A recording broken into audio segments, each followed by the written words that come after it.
Welcome to Section 31, episode number 284. I'm Dan Hammond. And I am Rogue Schindler. This week we have a plethora of topics for you. We've got a new card. There's some talk about something happened in the world of Star Trek. There's events going on this coming weekend that I want to touch on. And we also watched Eye of the Beholder, which I want to say that was the name of another episode at some point, wasn't it? Maybe a book? It was a book too, and I think it might have been an episode where Geordi is something happens to Geordi. Yeah. Where I think that's the one where he gets Romuland. Oh, okay. Yeah. Could be wrong. No. I see Utopia Planitia and the guy jumping into the... No, I don't know what that is about. Season 7, episode 18. Counselor Troy's investigation into the suicide of a crew member suggests a murder was committed aboard the Enterprise while it was being built, and that the murderer is still aboard. I seem to recall that would being a weird episode. Huh. Wow. I cannot even remember that. Oh, I vaguely remember something about that. And then it's Kwan. Like, was it the one with Daniel Kwan? Yeah. Yep, all the empaths are having flashbacks. Okay. Wow, that is a heck of a cast list. All right. However, that is not what we watched. We watched the animated series episode, Eye of the Beholder, which is very different, although does involve telepathy. Yes. Remarkably enough. So... yeah, this is an episode that I don't think they could do if they were not doing an animated show. Would you agree?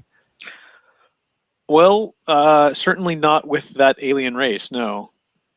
No, that was bizarre. They look like giant slug things with a big hand on the end of their nose, and apparently they're super intelligent, even though they look like they're about to fall asleep. They did look really bored all the time, which I guess is why they need a zoo to keep them entertained. Wow. So did you just watch it like 10 minutes ago, like I did? I watched it like an hour ago. Okay.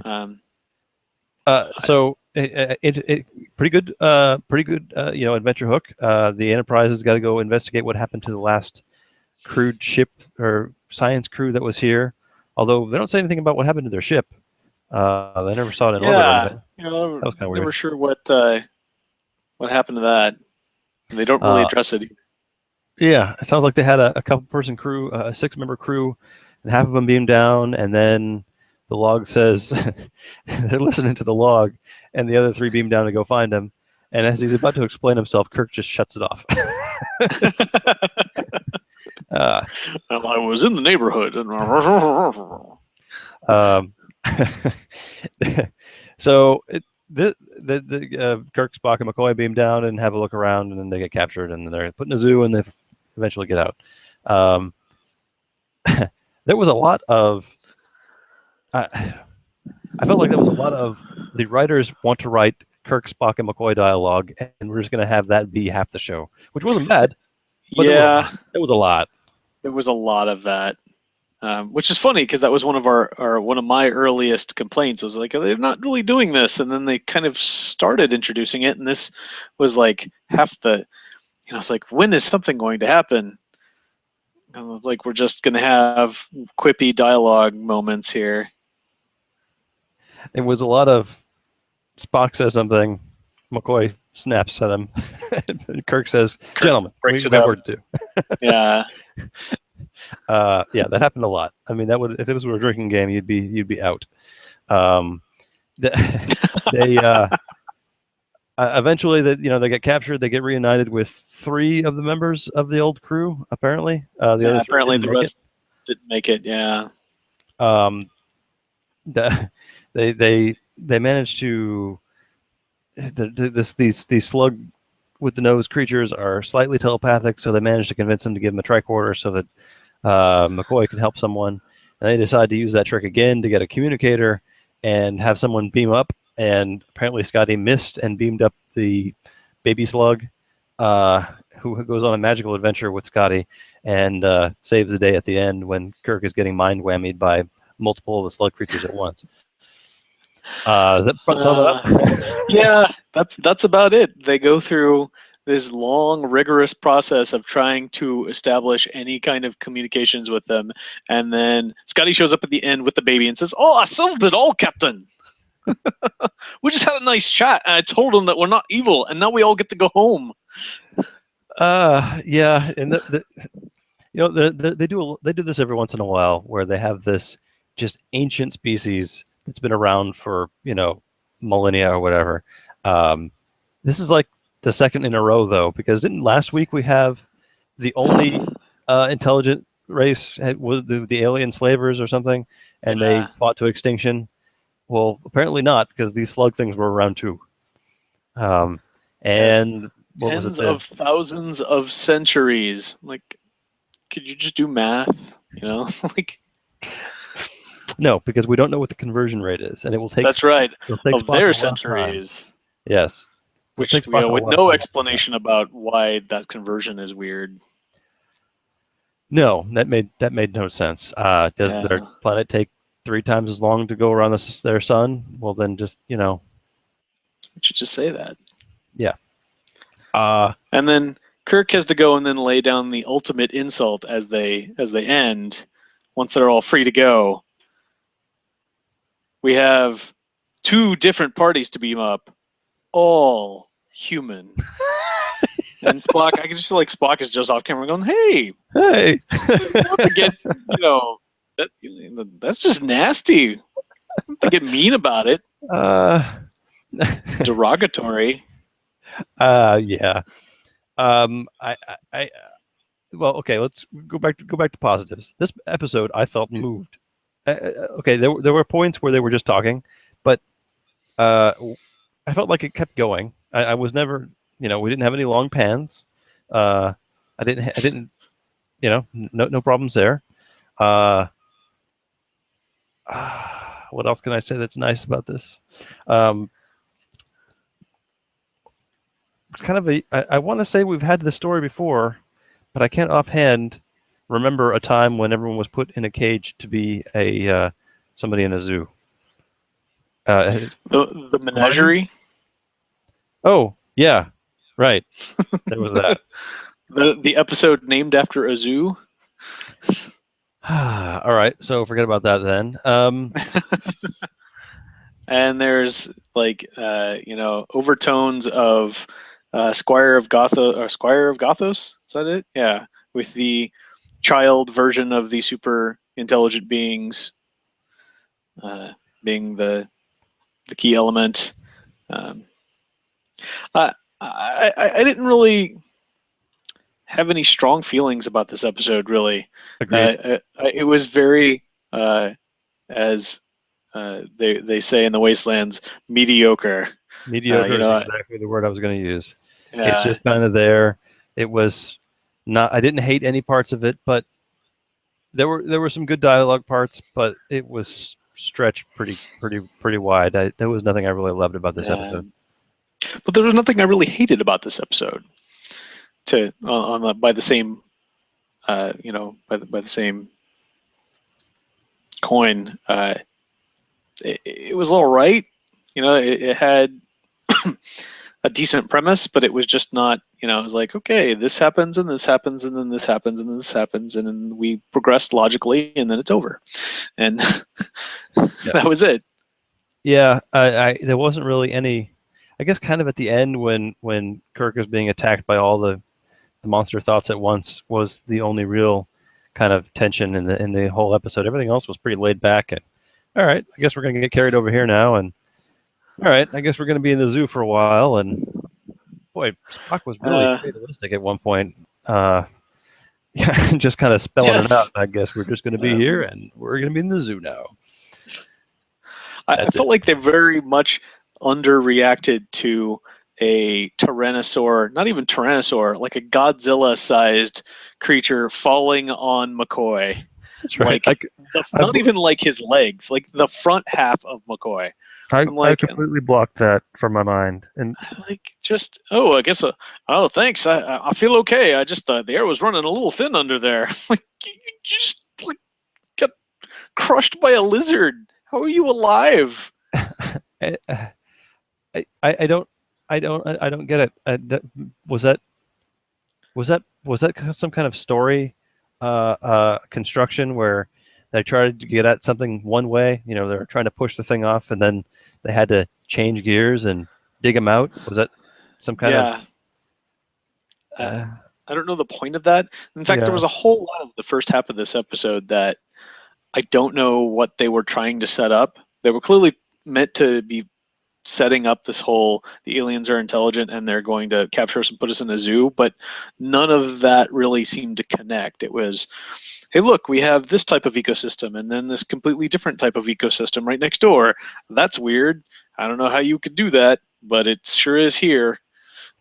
And then they, and then we end up at the city where there are aliens and they capture us and we're in a zoo. Yeah. All right.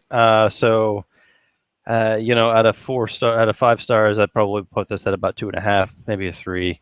Yeah, three. Disappointing, but you know, no egregious.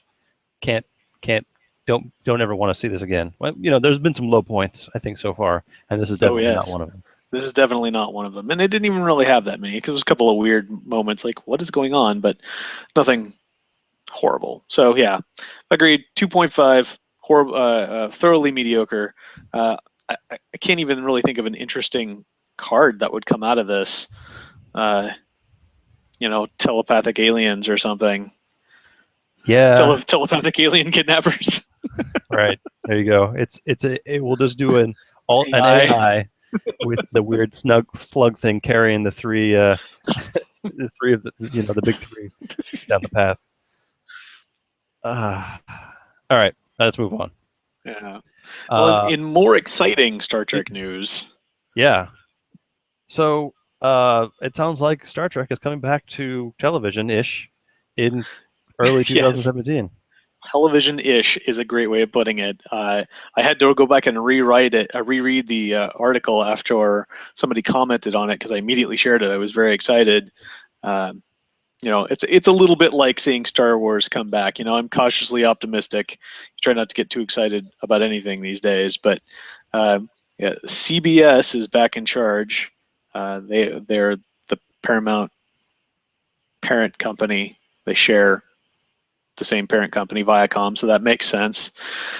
But I guess it's going to premiere on the network just to get things going, and then they're going to hand it off online, which Yeah. I don't really think has been done before. Well, I mean, there's other shows that have been just online. I mean, Yeah, and things that have been good. I mean, I really enjoyed Daredevil. That was fun. yeah, Um, lots of that's what it makes me think of. You know, something with a tie-in to a cinematic universe of some sort. yeah, And if the money and writing is behind it sure. to produce a good show, it could be great. Um, I don't know if it's $6 a month great. Yeah, for just that. I mean, you're not just getting that show. It I sounds would like be. you'll be getting everything else from CBS. But yeah, if that's all you care about, then you're basically paying. Well, if you think about it this way, uh, if you try to buy a series off of like Amazon or Netflix, it's like $30 for a season, or like $3 or $4 an episode. All right. So if it's So only $6 or $7 a month, that's that's less probably, per episode. If you feel yeah. like you get 4 episodes a month. And if it's anything like HBO Go, you sign up for it during the season and then you turn it off when the season's not on. And you don't have to pay for it if you're not watching anything. Yeah, exactly. I wonder if this would be something, if oh, that's weird because if it is like a Game of Thrones situation where it comes out every week, that's very different from how a lot of the online shows have been made, where they just put it all out at once. Yeah, that's what I was wondering myself. Is it going to come out episodically the way some online shows, a lot of the web series based shows, real internet based shows have done, versus things like major networks, like, or not networks, but major outlets like the Netflix shows and the Amazon shows, where they're just like, here is the season, see you next year. Yeah, exactly. I mean, if they were trying to, from a marketing point of view, if you want people to sign up for multiple months, yeah, do it once. You put out an episode a week, or an episode every 2 weeks, so that you're paying that Yeah. at $5.99 for as long as possible. I wonder if this would be something, if it is episodic, and it comes out Thursdays or Saturdays or something. This would be turned into something where, one of us get it. I'm guessing you can, who I would imagine would get it, and then we'd all go Yes. over to Mac's house and watch it on the big screen once a week. You know, I could see that. Yeah, it would be interesting, and I don't think they would mind that because it's it's been a while since there's been, I hate to use that phrase, but appointment television.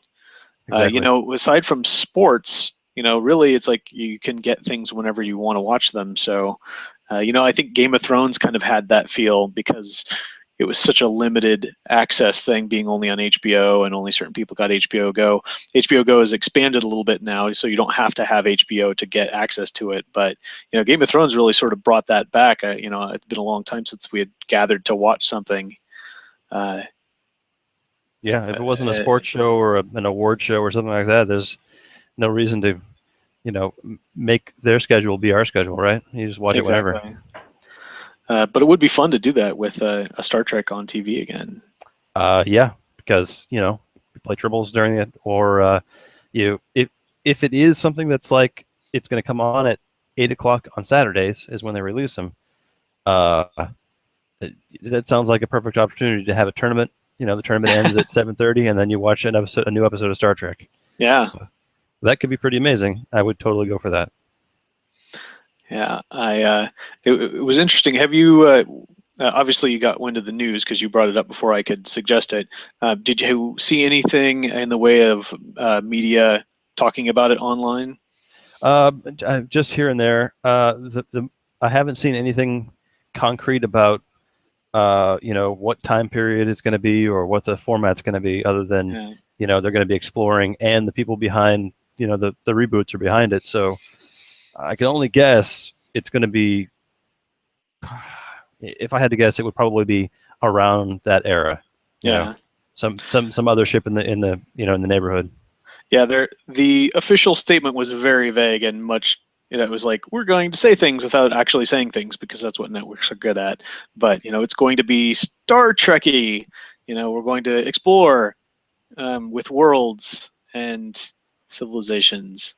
But like several outlets put out articles, and it was funny because the thing there were a couple of overwhelming points that kept coming up uh, across all of the editorials, and that was returning to the TNG timeline. There was a lot of support for that, and returning to the serialized setting of like Deep Space Nine. Instead of the episodic. That's really television has really sort of taken that turn, and I think I really enjoyed that about Deep Space Nine, about how episode after episode after episode built upon the continuing narrative Yes. of that Yes. that Certainly. particularly during the Dominion War, and I completely agree with that. I think I would love to go back to something like that. I mean, it's I everything everything that's been interesting to me, at least, has been in that post Voyager era. Um, the TNG timeline, if that's what we're going to call it, the DS9 Voyager, that era. Right. Going back to Enterprise was fun. I would have loved to have another season, especially where they ended up. Uh, Yeah. Going back to that era again would be a little odd, since we kind of already set up. This was the Enterprise. This was the crew. They'd have to, I don't even know. I mean, it's what, a year and 2 months away, so they could start anything up. I would love to have seen an announcement of something that folks have been calling for, at least locally. Maybe Johnny or someone else has mentioned it. Whenever something like this comes up, what I think would be entertaining would be a kind of a bunch of maybe related, maybe not related, short little stories. Oh yeah, That could not like be an anthology style. exactly maybe animated, maybe not animated, maybe a mix of both. You get all the great voice actors who could reprise their roles without having to look like they were before. Sure. You could have little stories with just the people you can get. Maybe tied, maybe have a thread that goes through all of them, through all the different eras. That would be really entertaining, I think. But at this point, we take what we can get, right? Absolutely. Yeah.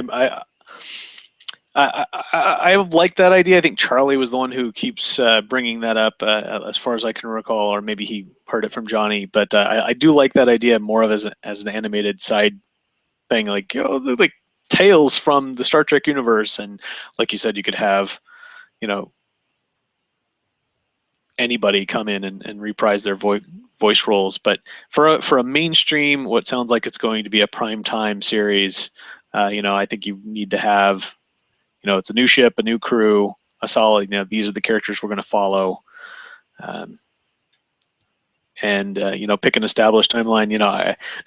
It's funny the parallels coming with the Star Wars and the Star Trek right now, because there's been such a buildup of that post Voyager, those three time, that the main future timeline of TNG, DS9, Voyager.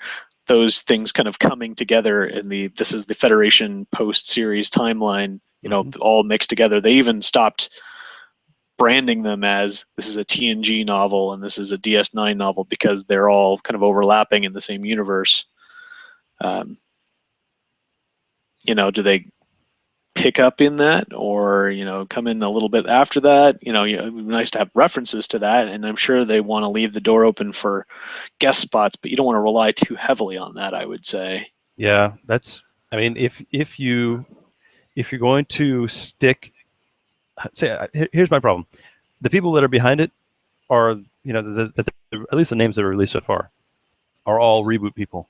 So Yeah. I have real difficulty saying, what would be fun? We've got there were five. There were Enterprise A, B, C, and D, right, and E. We don't have any stories really for B or C other than the one we know about for C. The last Yeah. one, right? We could go. And It'd be tough to have and B a for the first series. one. What's that? And B for the first one. Yeah. Uh, right. We bookend. B is for bookend. I think if an interesting plot spot to fill would be the Enterprise B years. I gotta. How do Yeah. you have a Star Trek show that doesn't take place on the Enterprise, right? Granted, DS9 was great, Voyager was okay, but if they're going to reboot it after all this time, I feel like they got to go back and have a big ship and it's going somewhere, and have the the miniseries style stories where the big arcs that lead somewhere. But it would be it'd be a tough sell without the Enterprise, I think. Yeah, I mean, depending on what they're going to do, there was you mentioned the reboot guys being involved, and obviously they can't, you know, just port the movie over, and I would definitely shy away from keeping it in the reboot universe, just because you immediately run into the problem of uh, this is in the same timeline and universe as the movie, but it has this much crappier TV effects because we don't have that kind of budget for a Yeah, weekly series. Um, but yeah, I mean, I always thought that too. Moving away from the Enterprise, DS9 was different because it was on a station, but they seem to kind of get the feeling fairly quickly that it was rough not having a starship, to try and get away, even right. though they had the runabouts, they eventually brought in the Defiant. And Voyager was, it was its own animal. It kind of made sense. Voyager being lost in space, etc. But yeah, coming back to the Enterprise, I mean, but then do you go back to the Enterprise? The I, problem with, I guess you could start with the Enterprise C and it would just be people we don't know. The problem with B is we kind of know the crew they start with, Kinda. and all those people are kind of old now. Yeah, but I wouldn't be. I wouldn't hate it if it was Enterprise B. It's been out for 5 years, and now we're going on a second 5-year voyage, right? Yeah. We've got a new captain, new crew. Here we go. but then you're doing the same. You're kind of in that same spot that Enterprise turned out to be, where you're trying to tell stories where there's already a narrative of things. You know, there's Yeah. already history of the future, and you've got to try to plug in and not get in the way of yourself. Which leads me back to being in the new universe and just having something open ended. Maybe it's just another ship, you know. Maybe it's the Excalibur in the new universe, and they're going off in a different direction as the Enterprise did, and they're going to go that way and explore, you know, new worlds. Maybe they'll have a crossover every once in a while. I mean, if they can do it, if they can do the crossover stuff with Agents of Shield and, you know, Winter Soldier and that kind of thing, they could conceivably do something similar, where they've got, you know, second-rate ship over here, and the expensive actors only show up every once in a while, right? Sure.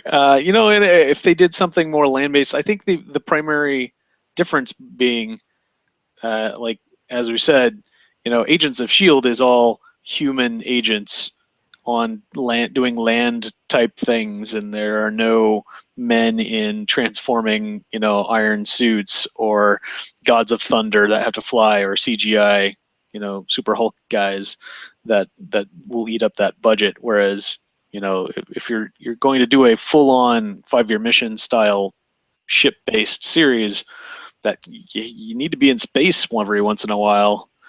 Um, you know, and that could be tough on the budget. I mean, Star Trek has always been, you know, a high budget series, so, you know, hopefully Paramount knows what they're getting into, and they'd be willing to put out that budget. But to really match it up,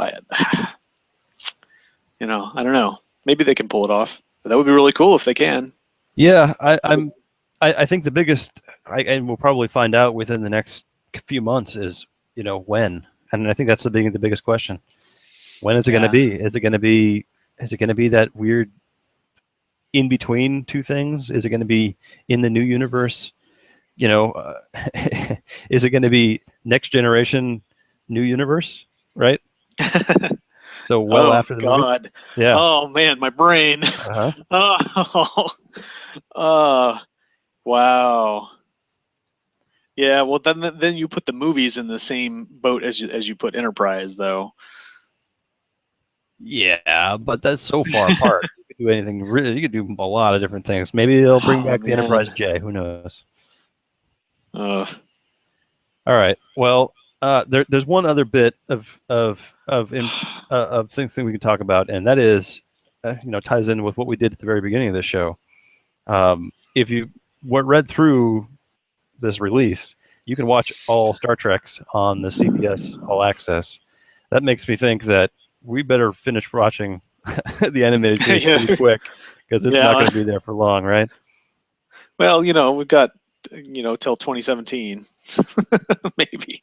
Well, I don't know. I mean, if all the Star Trek is available through this paid app, I would imagine that the license to show Star Trek stuff on Netflix is going to be ending sooner rather than later. Sure. Well, we can, you know, move along and see what happens. We're over halfway through. Yeah. I'm sure if there's an announcement, we could burn through more than we have been. But that's going to be disappointing, because, you know, if I forget something that happened and I'm putting together a card, or I want to just reference something quick, and you throw it on Netflix and open it up and you can watch anything, right? And I foresee that all going away, unfortunately. I hope I'm wrong. Well, it depends on how long Netflix has the license, you know, agreement for. They probably set it up for a distance, and if this is something new that they're going, oh, let's do this launch with Star Trek, you know, maybe it'll overlap for a while. Yeah. All right. We do have a TUI spoiler. There's one other thing I want to talk about before that, and that is the period review that's coming up on Saturday and Sunday this week. So on the 17th it's like 10 o'clock Pacific, and on the 8th at 2 p.m. Pacific is the period review for second edition and first edition. And it sounds like I'm going to be on the panel for first edition. So send in your questions. You know, hit us up for anything you want to know, and we'll be chatting for probably an hour or so. If we don't get questions, this is going to be me and a couple other guys just staring at the camera and making stuff up. So questions are easier to answer than, you know, just talking. So there you go. yeah, tune in and send in your notes, and we'll see what we can respond with. I'm probably gonna be in the audience for the period of review for second edition, but not on the panel. So with that, why don't we move on to the last bit of intelligence we have here? Sounds good. This is a 2E spoiler for the now we now know to be face of the enemy, and it is Eric Pressman, who is kind of a face of an enemy. He's not super friendly. You He's know, kind of on our side. the first thing I did when I saw this was try to look in the background and see if it said call 911 or something like that. Because he's in the transporter room, and they've done that at least once. You know, they wrote Max, or no, that was always there. Anyway, I don't see anything. I don't think there's anything obvious here. I mean, obviously Easter eggy. He is a 2-cost fed Earth guy, but his ability kicks in when you're on a TNG ship. So DS9 Earth can use him for his skills, which intelligence, leadership, officer, physics, and treachery. Not bad for 2 costs. A fed intel and treachery. Yeah. For 2, that's pretty good. Oh, yeah. You know. But then he gets bitchin'. Yeah, I'm sorry. I was just thinking about Confessions. He's another fed. Oh yeah. In there. That'd be nice. Oh, but Confessions specifies DS9. Oh, yeah, you're right. All right. Right. So 2 costs for all that's pretty good. His attributes are only 466, but you're right. He's got an admiral keyword, and when he's on a TNG ship, that ship gains cloaking device, which is pretty cool. Very cool. And it kind of makes me wish he was backwards compatible, because that would be very interesting. Yeah, and you compare him up with the other new card that the name escapes me. I just kind of skimmed them earlier today, but the one that lets your admirals and generals all magic commanders. Yeah. Now look, I am taking command and install this cloaking device. Yeah, so I think he's going to find his way into decks just for the skill set. That the Nirvana 3 requires intelligence and treachery, so we bring in some diplomacy, security, and he can help out with that pretty well. Yeah. And what are you going to do with the Federation cloaking device ship? Whatever you want. I don't know. What do you do with the Defiant? Yeah, I don't think I've ever. You don't really think about it because you haven't had the opportunity. I mean, there are a couple of. I used to use it for. There's a couple pursuit cards that reference having a cloaking device. Just use it for like Into the Breach. Yeah, it's been a while. Yeah, that would definitely be really cool with 2E, or with 1E rather. I'll just we're just gonna turn over and not be here right now. All right. Well, if you can figure out something to do with the Federation cloaking device, send us a note and let us know. I actually in the chat room. Let's see if anybody's posted anything. No one has. All right. Well, there you go. Very good. If you can think of something, because clearly we cannot, pass that info along for us, and we will. Oh, what's this? Your opponent chooses a staff cloaking device ship he or she commands at this mission. It's weapons +1. Unless you have shields wearing that ship's weapon, randomly selected personnel will be killed, and all your personnel are stopped. Once more into the breach. There you go. Oh, yes. Yeah, Federation pursuit deck. You just fly over and just start popping. All right. Anyway, that's all I got. That's what I came up with. All right. Any other business? I think that's it. I think we're we're starting to roll into those slow holiday weekends. We do have a tournament coming up this weekend in San Diego. If you're going to be in the area, there's 2E constructed OTF, or OTF standard, I guess, if is the 2E terminology. I unfortunately will be out of town for travel. Yeah, I've got to go see the family before the holidays hit. Right. But I am thinking I'm either going to go or go to Tribbles afterward. I think I will be there for. But we do have another tournament 2 weeks after that, which is 1E. And I have that blocked out on my calendar, and I have even rearranged some other things so I can at least get to one tournament this month. Yeah, I see 1E OTF sealed as what it's listed as. Yep. And we're going to bust out some mirror packs and accompany that with some crossover virtual stuff. And I'm very much looking forward to that. Yeah, that sounds It's fun. gonna be interesting, and I'm hoping we can build on what we did at Gen Con, have a little bit more diverse pool than just the starters. Should be very cool, and then triples, of course, afterwards. So even with the holidays, still trying to get some tournaments in. So join us for that, and we'll definitely, hopefully, have some word on those as they come. In the meantime, I am Sir Rogue. And Amsterdam. And I will remind you all to expand your power in the universe. And I will draw to end.